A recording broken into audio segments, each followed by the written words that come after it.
Welcome in. Time for the Saturday edition of First Pitch. Got a very good panel here for you today as we've got a full slate of games to talk about. Dave Koken, Tony Finn, Hunter Engelhart, and we're here to talk to you guys. First off, let's start off. Dave, how was yesterday? How you been doing in baseball?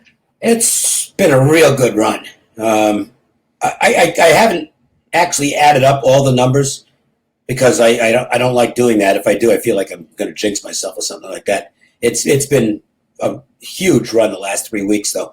Yesterday, split 2 baseball games. Got a crazy win with the Tigers. That game was insane. And not a very good pick of the Diamondbacks. Won a KBO play this morning, also hit an NHL play yesterday, so it was another 3-1. The best bet roll, I do have those numbers. It's 25-8-1 in baseball. And I have not yet posted a baseball play today. I did post a KBO play for Sunday morning that I jumped on. It's just a 3% play. Will not be featured for individual sale. That's just for people who are all access. And I'll put my baseball up after we get done with this show. Will not be a big card today, though. It's probably going to be 1 or 2 games tops. Tony, let's jump over to you, the Wager Talk teammate here. How did you do, and how have you been doing? I been doing great. Been doing well. I cashed both of my tickets. First one was I had a late baseball play, a strong play on Colorado against the Asian import, which I'm fading until he shows me something different. And I played an NBA total to cash too. So I went 2-0. Nice day. That is very nice. And then representing Sports Memo is Hunter. Hunter, how was your day yesterday? It was a train wreck yesterday, but sometimes you get those days in baseball. So looking to get back to it today, and I have 2 plays up now on Sports Memo. I think I'm lifetime Sports Memo. I think I'm around 56% bankroll increase on totals plays. So going back to the start, and I got 2 totals plays up right now. Yeah, I went 1-1 yesterday, 17-10 for the season, won the first 5 under for Colorado and Seattle. Lost that first 5 under in the Pittsburgh-Detroit game. What a wild game that was. And the powers that be have told me we've got a special promo here for just the people who want to go to Sports Memo. Today and tomorrow, you guys who watch the show here can get 51% off any daily picks packages. That's just daily, not long-term or seasonal. Use the coupon code FP51 if you want to check that out. So that would be Hunter and I or anybody else on sportsmemo.com. I know Rocky Atkinson does NASCAR. I know there's a lot of good stuff that is up there on sportsmemo.com. All right, so let's jump into it, guys. We got a lot of good games to get into, and the people are here for our information. So let's start out. Braves and the Phillies. Kyle Wright, Jake Arrieta. Before the show even began, Hunter said he wanted to start here. So, Hunter, take it as Braves and Phillies. Well, like I said, I was talking to you before the show. I think Arrieta is one of the luckiest pitchers in baseball. I mean, these past couple of years, especially when he went with the Phillies, he's been an extreme disappointment, in my opinion, as a Phillies fan. I know you're a Phillies fan, too. He did pitch 4 innings against the Yankees and only gave up 3 runs, I think, or something like that. But his lefty OPS against last year is 931. And with Markakis back in this lineup, I think him and Freeman, hopefully Albies is in the lineup today. I see a lot of runs in this game against Arrieta. And like you mentioned before, Wright is just not good for the Braves. So this Phillies lineup has been able to put up runs. It's been the pitching staff that has really held them back. So I like both teams to score runs today. You know, Dave, I've been paying attention a lot to that second time through the order stuff that you've been talking about. Kyle Wright, the second time through the order, has been abysmal this season. Yeah, he sure has. And, look, he's young, so we're not going to label him yet. But these are indications sometimes of a guy who might be better suited for the bullpen than the starting rotation, because once hitters see him, they get a better read on him. Hunter, you chewing? No, sir. Okay. I still got a little baseball in me. No, I was going to say that's perfect for a baseball show. Oh yeah. Got to add. What is your chew of choice? Probably, I think there's opium in the Copenhagen wintergreen for some reason. They put opium or something in it. But really? Yeah. Not bad. So anyway, as far as Arrieta goes, I completely agree. Yeah. He's getting by on his savvy at this point because his stuff isn't very good anymore. The Phillies aren't very good. To me, this is a game where, I priced it. I made it 118 Braves. So it's not enough for me to, I just don't have enough faith in Wright being able to handle 5 or 6 innings to go ahead and make the play. I think they'll be ahead early. I think they might be able to jump on Arrieta. But it just, at first fives, it's a different price structure. I just couldn't make the play. But if I had to play it, I'd take the Braves, and I'd take them early. Tony, what do you make of the choppy nature so far to the Phillies season? They get that opening weekend against the Marlins, and they have all that time off, and then they play the Yankees. They have the doubleheader, and then they have another day off yesterday. Does that play into anything at all, how choppy their season's been? Well, I talked about this a little bit, Dave, that I'm not having a great time this baseball season, despite the fact I'm winning, because there's just so many variables that don't usually come into play, and that's one of them. It's what are these guys doing? I mean, it's just different. It's just so different. I know it's got to be different for the players sitting out with the cardboard figures, et cetera, et cetera. And you guys are spot on with Arrieta. He's the guy who's going to have a most likely a mid-4 ERA. His FIPS the last 2 years have been about 4.1, 4.2. He strikes out less batters than he used to, and he walks more batters than he used to, and his velocity's down a couple 3 miles an hour. He is a guy, Dave, that is getting by on his savvy, and this is not probably, I would say, in this park, in the day, as long as the weather's okay, it's just not. It's not a lineup that you're going to sneak past. You're going to have to be at your best to get by this Atlanta. And I'm a little higher. I know Wright isn't where he needs to be. I think they brought him up a little early. They had to because injuries. I think he has in my opinion, he has a high end, and I think it'll get better. Atlanta coaching staff does a good job with the pitchers. By the way, do you guys notice, and I said this on Twitter, that MLB is quicker to call rainouts when there's no fans in the stands to milk the concession money out of it? Well, not only that, but the cardboard fans might get damaged in the rain. That's hey. So they got to get those. They got to get them out of there before they get all. Those people are paying pretty good money to be have their pictures in the seats. I couldn't believe it. The Mariners had 13,000 of them because I was watching the game last night. I know. I saw a game. It was a packed house. They got more cardboard fans than they get for the real games, or the real fans, because the Seattle fans have kind of soured on the Mariners a little bit, and I can't blame them for that. It's a great sports town, but that Mariners team, I'm telling you, the Mariners better get their act together, because now you got the Kraken in the NHL. They're eventually going to get basketball back. The soccer team. People love the soccer team there. And, of course, you got the NFL franchise. That's a city where baseball can fall by the wayside if they don't start producing some decent baseball teams. They have been absolute garbage for the last few years.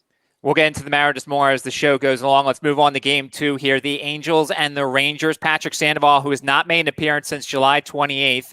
He'll be on the mound against Colby Allard. We'll start with you, Tony. 2 mediocre pitchers, it seems like, in this one. Yes, and that's exactly what I thought of this contest. And as you described, there's a lot of question marks. This is a game that I'm going to peek at and follow, and then I'll ask some questions and talk to some people I know and move on forward. These pitchers, really, I passed on this game immediately.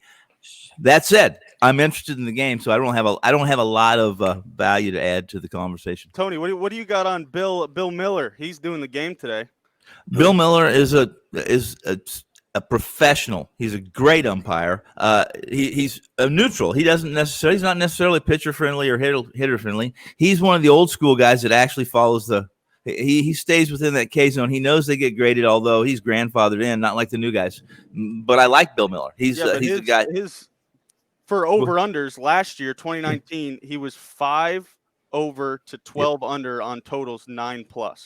He's had some years where he's been a big under umpire. Yes. He does call low strikes. And he does give a low strike, Which now the interesting thing is that what I've been watching, and it's just my impression, is that we're getting wide strike zones this year. Yes. We're getting a lot of pitches that are an inch or two outside the strike zone that are getting called strikes. We're getting high strikes called, but more of the umpires I've seen are not giving low strikes. So Miller could be a little bit of an aberration as far as that goes. I like Bill, and typically I would lean to the pitcher on Bill. Just me, but according to his grades, his K zone grades, he's right there. He's neutral. I think he'll keep calling balls and strikes the way he's always called them. Yes, he will. Because that's another topic, guys. Is these elite pitchers are getting another 2 inches all I know, plate. and they know it. Oh yeah, and they're They know to it. And I mean that's why we're seeing a lot more unders than we thought we would. So like I said, you give Paddock, which I can't wait to talk about today. He's my favorite pitcher to watch. But you give Paddock and all those elite pitchers another couple inches, and it's almost impossible. It's either they're hitting home runs off mistake pitches, and that's what we're seeing here. They're making it a strikeout or home run game even more by doing that. It's like Garrett Cole needs another 2 inches. Dave, of strike zone. I'm talking about strike zone. Dave, does anything stand out with either of these two pitchers in this matchup? Sandoval? No, I don't like either one of them. Sandoval has pretty good stuff. I think he's got a chance to be a decent big league pitcher, but he comes unhinged and loses his command. And when he loses it, he really loses it. And then he starts hitting the middle of the. He does the worst thing a pitcher can do. He gets wild in the strike zone, which if you're better off walking guys than all of a sudden getting the middle of the plate because that'll get hit. I made the line 123, so there's a shade of value on Texas, but I just can't trust them with their offense. I mean, they're just not hitting at all. Is Gallo's out too, isn't he? Both teams are hitting 209 against lefties this season too. Yeah, that'll change with the Angels though. They've got some. Rendon is going to kill lefties eventually. Trout kills everybody. Although I actually think he's better against righties. Well, the other thing about this ballpark, and I know as far as this ballpark doesn't play like Arlington at all. I mean, no, when you go Texas at home, you're thinking overs. But this dome, as we've seen this year, has completely changed that place. There's the wind tunnel is just not there. Right. So now, if you see, it's just I think the hitters have already said this is that balls that they thought would go out in the old park are not going out in this park. I can't lay that price with Sandoval. Lean Rangers. But I don't like Allard, who is another pitcher. We talked about the Kyle Wright for Atlanta. Allard might fall into that category as well. In fact, I think it's already been displayed that he's probably a relief pitcher who's just kind of forced to start right now. All right, let's move on to game number 3 here. Padres and Diamondbacks. Paddock and Merrill Kelly. Start with you, Dave. Merrill Kelly's looked good so far this year. Yeah, you're not bad. He was okay against the Dodgers. He was very good in his other start. The thing, and we'll get into this a little bit, trends, because one applies here. Now, this would be a trend that you can look at. The Diamondbacks right now are the worst first 5-inning team in baseball. They can't hit early in games. I mean, they've just been awful the first couple of times through the lineup, and some of their starting pitching hasn't been fantastic either. They're the worst first 5 team out of the gate in baseball this year. 0.5 runs per 5. Yeah, I have that on my list. I want to talk about that too, Dave. We didn't even talk about this before the show, and they're 0.086 runs per 5 away. Yeah, I have this written down. That's crazy you brought that up, but yeah, I was big looking at that. We were discussing this before the show. Is the value of trends? I am not a trend guy. I've made that clear. I don't really care what happened in 2016. It's 4 years ago. It doesn't matter. That's why I really don't look much at hitter versus pitcher past performances. It's a small sample. They don't really mean a whole lot. And you can find the aberration where, Nelson Cruz beats the crap out of this guy, and then Nelson Cruz goes out and beats the crap out of the guy again and say, see, I told you. But it just doesn't work, okay? It doesn't give you an edge. It's interesting, but it doesn't mean a whole lot. And that's the way I am largely with most trends. I think they're fun to talk about. Especially in football, where Team X is 16-3 when laying more than 7 on with rest or something like that. Yeah, what were they before the 16-3? Because you got to go all the way back if you're going to measure these trends. It's like this such and such since 2012. Well, what were they before 2012, and why are they what they are since 2012? If you can't give me a reason why, then it's no good. Okay, it's just a blip. This, however, is a trend that does mean something because it's taking place right now. Right. Now, it might change later in the year, but right now, the Diamondbacks can't hit water with a beach ball in the first 5 innings of games. They've just been awful. Paddock, now, it hasn't been the case this year with Paddock. Paddock last year was unbelievable. First time through the lineup, he has not been so good first time through the lineup this year. So you got two conflicting trends, if you will. But I would put more faith in the Padres or the Diamondbacks trend, especially since they got shut out again yesterday. I think Paddock's got a chance to dominate them in this game. Dave, Hunter, what do you want to add there? What did you say? You don't believe in batter versus pitcher trends? Long term, no, I don't. Oh, okay. I disagree. I think, from my experience in the game, and there's just some guys whose swing and approach at the plate just hit perfectly against a pitcher's weakness. And well, I'm not saying it's. I'm only saying overall. There's going to be. I think there's isolated circumstances where one pitcher just cannot get a hitter out, or vice versa. But I can't make plays based on that. I think that's useful for fantasy, but I don't find it useful for handicapping baseball. I think it's useful for game-changing players like Mike Trout, all of the those 2 or 3 hitters in every lineup that can really win games for teams. I do look at those. So I look at batter versus pitching numbers on the 2 or 3, game-changing players of each lineup. I think that is important because it takes one guy to get on base. As we see, Moustakas. When Moustakas is out of the Reds lineup, that's a different team. I know they played well yesterday, but overall, when Moose has been out, that team has really struggled. Well, and the problem is when you've got guys like Christian Yelich who are struggling this year, and he hits somebody well, but then he doesn't hit him well. Maybe he's not in good form this year, as opposed to how good of a form he's been in the past. Tony, what do you want to add to either this game or to these trends talk? Well, when Merrill or I came back to the States last year, he brought added velocity. He brought a new pitch, and you could tell he was a little different, a little more experienced, a little better pitcher. However, this is still a guy that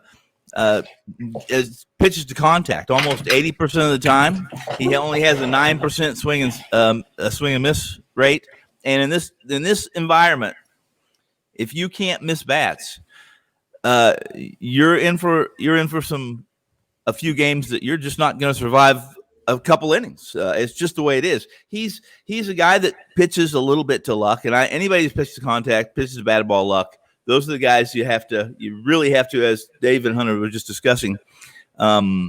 Opposing hitters matter in that situation for me. Hunter, last word on Paddock here. He did already have that 6-inning start against them back on July 24th, which was really successful. Yeah, I want to just take a comment on what Tony said there.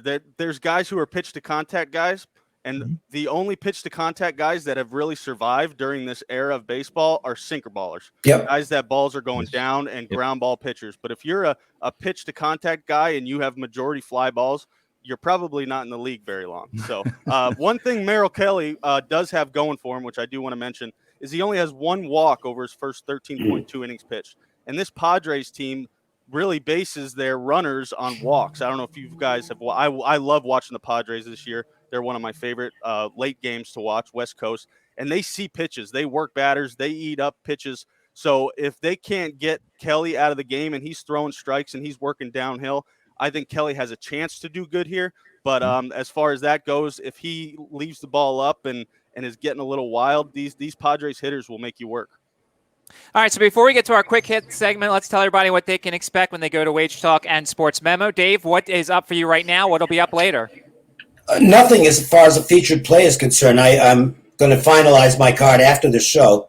It's going to be a short card today. I'm doing extremely well right now, is all I can say. And I'm not going to force plays just to sell something. So I'll have one baseball play up as a best bet. I've got to decide what it is. I'm pretty sure I know, but I do want to check a couple of I want to check lineups primarily. And what else? No hockey today. I'm not playing either one of the 2 games. I'll root for the Golden Knights because I live here. And I didn't get the price I wanted with the Flyers. Yeah. So I'm just not going to play it.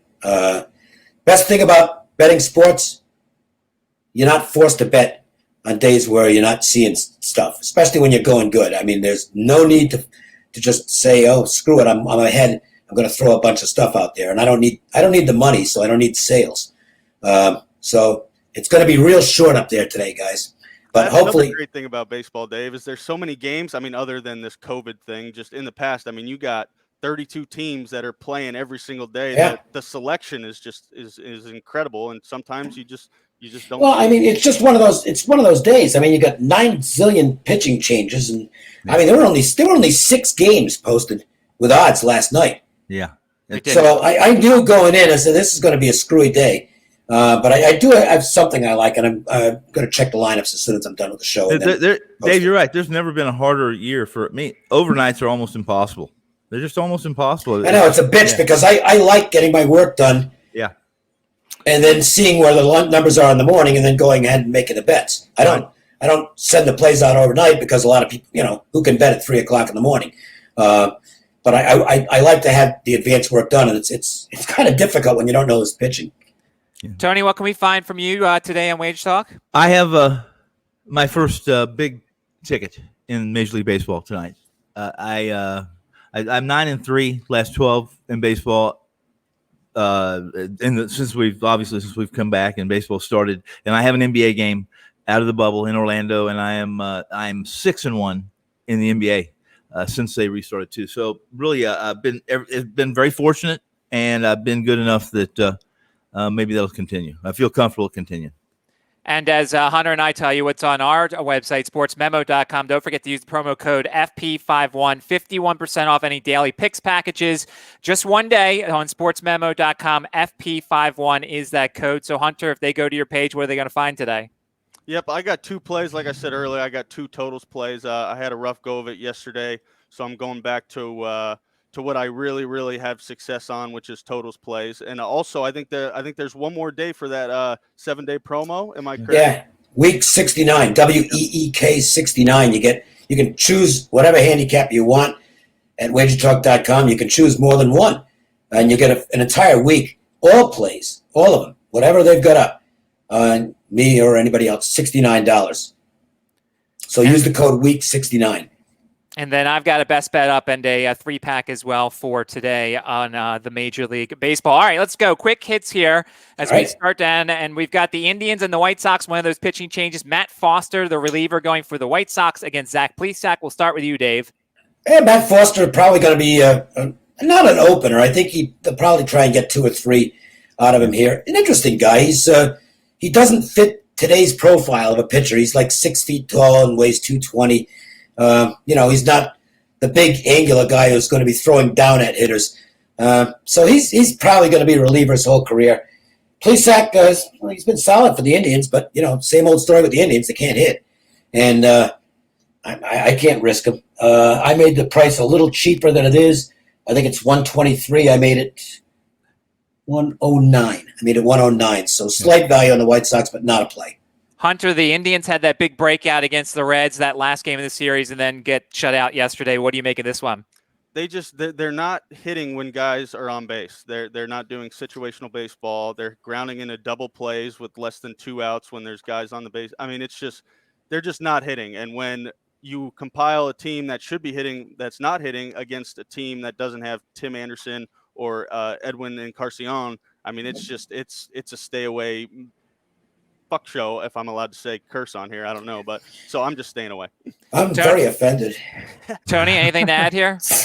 Plesac, listen, I spoke to Plesac last time I was on the show, or he was pitching, and that is that his numbers are really good for what he's done, but some of those numbers, there's some smoke and mirrors. He pitched to contact, and he depends on some batted ball luck we talked about. As far as Foster goes, I will surprise this number.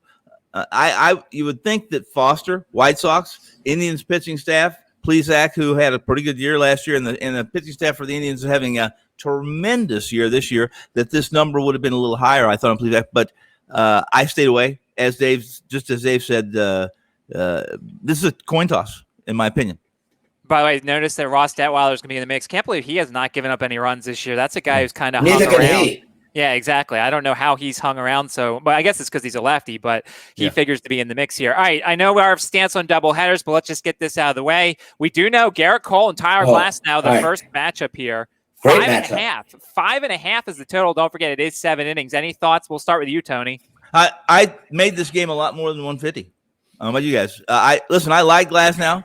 I like the Rays. But until Cole does something that's different than what he's done for the last 12 months or more, then I'm just not. I thought this game should have been closer to. I would have been playing this game if I played it. It would have been Cole on the run line, and I would have probably thought I'd been laying 20 cents on that. But I, of course, passed. Hunter, any thoughts on the 5.5 here with these two aces here? If I'm looking at it, I'm going to look at the first 5. And that's 3.5. Yeah, like I said, I'm not on it. I'm not telling you guys you should probably go on it, everyone watching. But I would not be surprised if it is a 0-0 game because I trust Cole right now, and he's unbelievable. Glasnow's got really good stuff. And the Yankees just aren't hitting. I mean, they were getting no hit till the 6th or 7th inning yesterday. So if there's a side to even go on for the totals, I don't know how you could play the over in this situation. No, me neither. Cole, first 2 times through the lineup so far this year, 10 for 62, and Glasnow 4 for 30. Good luck, offense. Yeah. Yeah, no. I mean, if anything, I'd still take the under 3.5, or you could take the under 5.5 for the game because it's only 7 innings. But I didn't play it. Yeah, no Austin Meadows in game 1 for the Rays, and it looks like bullpen versus bullpen in game 2. Yep. We'll move on. I know no one's got any thoughts there. Tigers and Pirates, the highlight from last night. Crazy game. Okay, Ron Gardenhire stinks. Okay, he wasn't any good in Minnesota. I don't know why they hired him in Detroit. He's got no clue as far as pitchers go. Leaves Matt Boyd in this old school bullshit where you got to, we're ahead, so we'll try and let him get 5 innings so he might get the win. He had nothing left. Nothing. And you commented on this because I tweeted on it. And next guy up, 3-run homer. And then later in the game, he does the same thing with a reliever. I started saying he's got to get this guy out of here. And before I could even get the tweet out, I mean, mid-tweet, he gives up a bases-loaded double. It's like he is awful. If you want to, I mean, the Tigers aren't good, but there's a reason they won like 40-something games last year. It's the guy in the dugout. He is just horrible. I don't think he pays any attention to metrics. Just an awful manager. Now, a quick comment on this game. Derek Holland has been amazing the first 2 times through the order to start this season. 3 for 33 with 2 walks and 10 strikeouts. Why don't I put the notes in front of me so I don't have to keep on looking? I made a comment that they need to drug test Derek Holland. No, yeah. Well, he knows how to pitch, and he's looking good early in games. Yeah. So maybe he can have some success here. I don't think I'm going to bet. No, I'll put that on hold. I'm going to still look at that game. What about you, Tony? No, I listen. Nova, I can't. I'm not a young man anymore, so I can't pick a guy up and throw him very far. But that's about how far I'll trust Nova.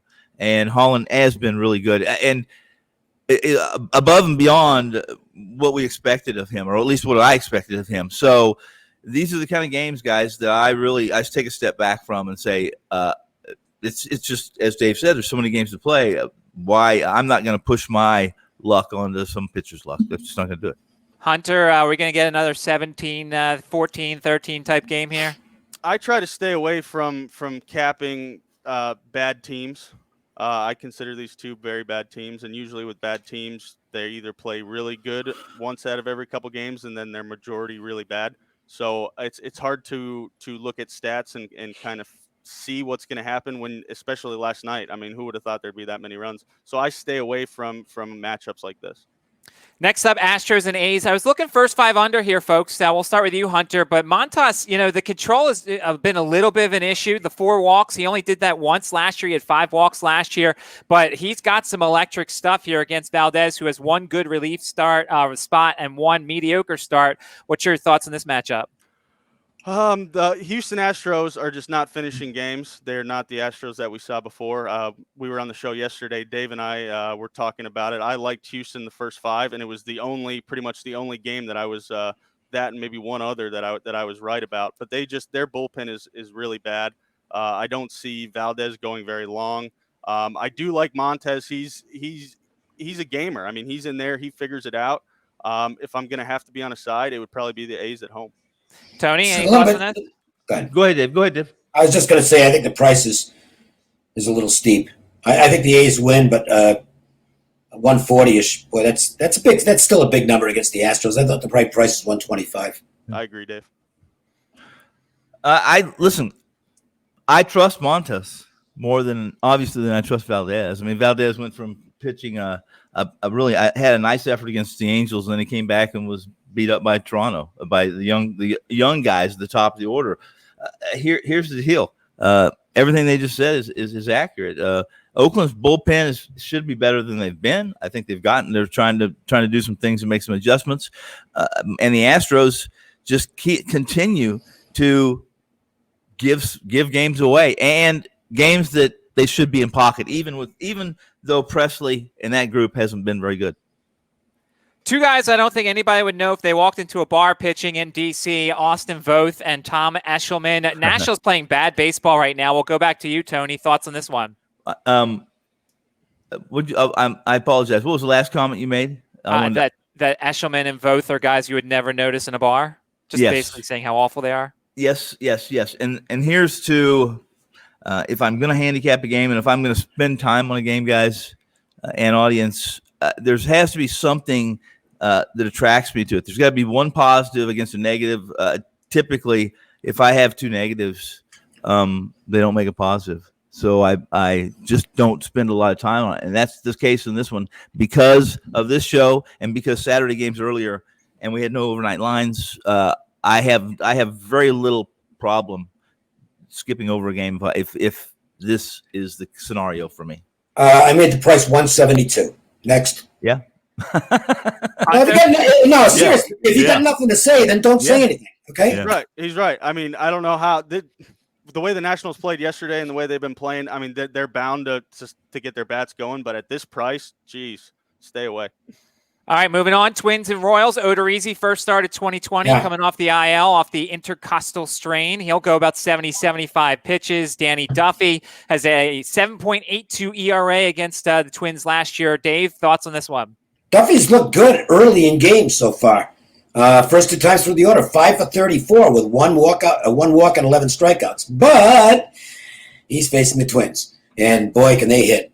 Big ballpark might help him a little bit. I think this game is priced right. I made it about 160, but got to see what Odorizzi has. Do remember this: Odorizzi was pretty good early in games last year, so he is the type of pitcher where, especially with the Twins' offense, you might be able to find some first five value on him moving forward. But I want to give him a start. Yeah, usually I like to fade guys coming off their first start, at least, or either fade them or take the over because they're going to struggle or bad bullpen. Obviously, Minnesota's got a good bullpen here. He might be on a pitch count too. 70-75 pitches is what they're expecting here. Tony? Odorizzi outpitched his skill set. His numbers were better last year than they probably should have been. His FIPS will run higher than his ERA, et cetera, et cetera. You got a Twins lineup that hits left-handers real good. They hit everybody good. They hit left-handers exceptionally well, and Duffy's not consistent enough for me. If I'm on this game, I'm on the over. Hunter? Yeah, I agree. If I'm on the over here. I don't know how you could bet on a guy who's coming off an injury, making his first start, especially against the Twins lineup. I mean, I don't know how you can make a case to back Odorizzi in this situation. Yeah, I agree. If it's anything, it's over for me. Reds and Brewers, Anderson, Desclafani. Anderson most likely getting piggybacked by Corbin Burns. It's something Milwaukee's going to be doing this year. Hunter, right back to you on the Reds and the Brewers. Well, I was wrong about Bauer yesterday. He absolutely dealt. I'm staying away from this game personally. Don't have anything in it. I really want to see how Desclafani pairs up against this matchup, and after watching him this matchup, then I will probably either decide to fade or play him because he was a guy that did do good for me last year. Tony? Brett Anderson's a surprise. When Milwaukee reached out and grabbed Anderson, it was a surprise. I don't trust Anderson. If I'm going to back a team in this game, it's going to be the Reds. I cannot back Anderson. Dave, thoughts on this one? Pick 'em. -1. I had the Brewers favored by 2 cents on my projections, so that's an easy stay away. By the way, watch out for the blisters potentially, which has been a problem for Anderson's career so far. All right, Marlins. I was going to say, if he goes more than a week without going on the DL, it's a hot streak for him. Yeah, those blisters, I'm telling you, I've dealt with them on my fingers before as a pitcher, and they are worse than having any other sort of back or leg or shoulder. The blisters on your throwing finger are the worst possible feeling / thing because you can't throw, you can't do anything. Marlins and Mets here. Nothing listed for the Marlins, but it looks like it's going to be Daniel Castano making the start for the Marlins against Peterson. If you want something on Castano, 7-4 with a 3.48 ERA, 30 appearances in minor league baseball last year. It's A and AA. Lefties hit him to a tune of 287, righties 231. Dave, we'll start with you here. He's a ground ball pitcher. He's not going to blow guys away. I wouldn't take the Mets with free money right now. And the Marlins are hot. So, I mean, if you want to ride a streak at this price, you could probably take a shot with the Marlins, although it's not much of a price, actually, 145-ish. Prices are coming down on them in a hurry. But the Marlins are the most profitable team in baseball right now. Yeah. Hunter, what do you make of Peterson so far this year? You know, just I want to talk about like this Mets team. I mean, they should be hitting. They have a lineup that should be hitting. Right now, the over-under is actually, you get plus money on over 9.5. And, I mean, this Mets team is built. You can say what you want about statistics, but at some point they're going to come alive like they did against the Braves. This Marlins team, I'm sorry, is not what their record is. I see it evening out, and today could be a game where the Mets lineup wakes up, but then the Marlins lineup is also doing well too. So if you're going to bet this game, I'm looking at the over, especially for plus money, only 9.5. I mean, the problem was Mejia last year hadn't pitched above A ball, and they struck out, 6 times in two innings and change. Tony, are you any interested at all in this game? I have to see Peterson more. I mean, this guy's a heavy, as Dave said, he's a heavy ground ball pitcher. The fact is that what he's done so far is 22% hard contact off his pitches, and he didn't pitch above AA ever before he came to the Mets. So too many question marks. He's pitched he's pitched awful good for somebody who's just come up. So I got to watch him. Chase Anderson expected to go 3 to 4 innings for the Blue Jays this evening against Godley for the Red Sox. I actually think I like the Red Sox in the first 5 in this one. Dave, could you talk me off that? No, I actually think this is a little mispriced.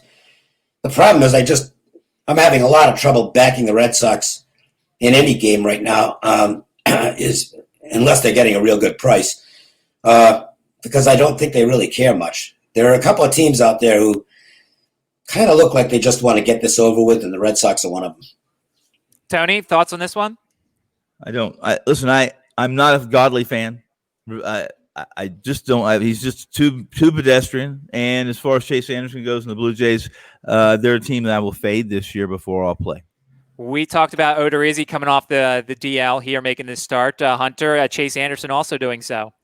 If I had to pick Chase Anderson or Godley, I'd pick Anderson. I like his stuff better, and on top of that, I can't stand looking at Godley on the mound. I think he's the goofiest guy out there. He starts overthrowing. Well, yeah, the Blue Jays, I mean, they had that game won yesterday, but freaking Rorik couldn't throw a damn strike, man. It was killing me. Like this, you could tell that the fielders and the batters, they were just getting upset and aggravated. Like, just throw strikes, get me in the game. It was really hard to watch yesterday. But if I would take the Blue Jays plus money here. I think they come out with a win in this one. Well, I mean, I'm not going to say much positive thing about Tanner Roark. I think we've talked about that in the show here, that Tanner Roark's not very good. All right, let's move on. Rockies and Mariners in front of 13,000 cardboard cutouts. Ryan Castellani makes his major league debut for the Rockies against Margevicius. Some ugly numbers here, an 8.31 ERA and 10 starts in AAA Albuquerque for Castellani. Now, I know the ball takes off in Albuquerque. That's still bad. That's very bad. 54 hits in 43 and a third innings. Lefties hit him to the tune of 341 last year in AAA. Margevicius has a 6.41 ERA for the Padres last season as a starter. Tony, thoughts?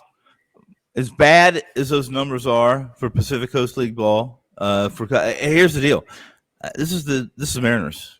And if you're going to have a good game, this would be the guy. This is who you want to start your first game against. And secondly, Guccione behind the plate has a huge strike zone. So both these guys may look better than they actually are tonight.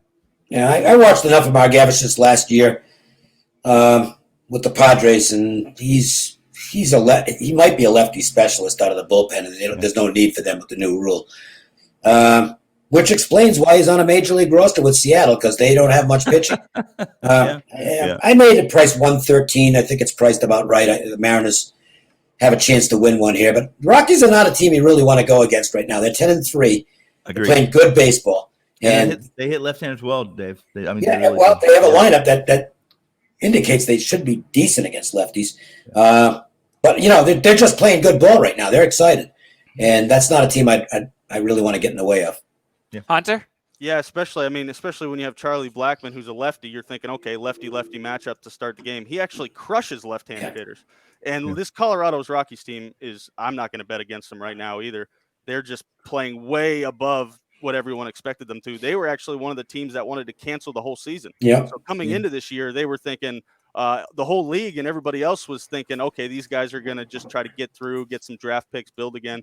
But in my opinion, the Rockies are, other than the Marlins, which I don't think will last long, the Rockies are the surprise team of the MLB, in my opinion. And I'll tell you something. If Freeland is back to where he was a couple of years ago, you got Marquez, Gray's reliable.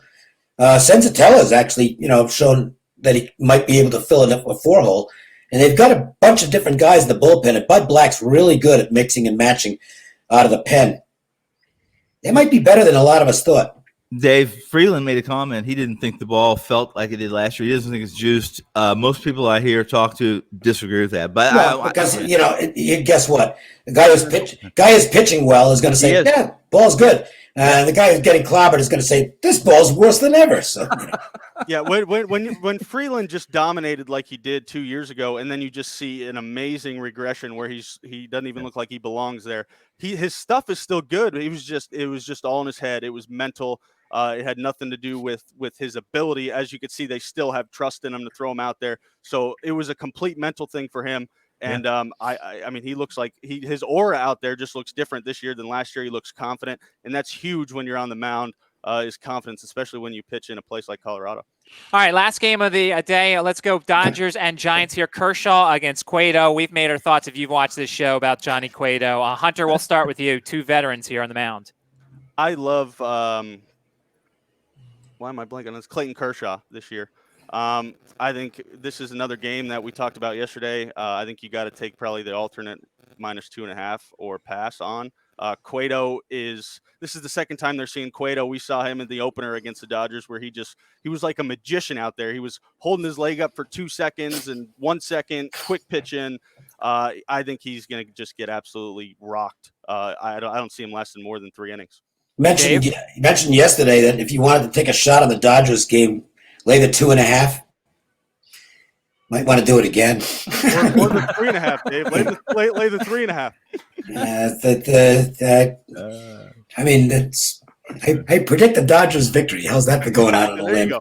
That's all you guys need from the show. All right, we're done. Dodgers win. Tony, final thoughts on this one? No, Cueto is not the second coming of Luis Tiant. No comments. Good impression, though. Especially when he does the turn the back to the hitter. That's like El Tiante. Hey. Yeah. Good stuff, Tiant. Good stuff. All right, we got about 2 minutes here, so let's do DFS studs and sleepers. Since I always manage to take Dave's, I'll let Dave go in front of me because I don't want to steal his. So, Dave, do you have anything for us for today? I actually kind of forgot about it. We can come back in.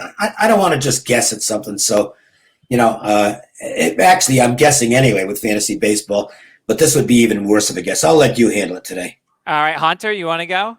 Yep, I got. I think Chris Paddock. I just have a guy that you want to build your lineup around. Chris Paddock today is extremely affordable. He's actually only $7,900. I'm looking at DraftKings right now. You got Merrill Kelly priced almost $2,000 more ahead of him, which I don't understand how that is. But really, Chris Paddock for only $7,900 on DraftKings. I mean, I don't know how you can't play him today. That's weird. And any hitters you want to target there today? No, not for me. No, I'm not a big DFS guy. I do like to look at pitchers, though, and I think Paddock at this price, I mean, he's got to be in your lineup. I'll give you a pitcher. I'll give you a cheap pitcher.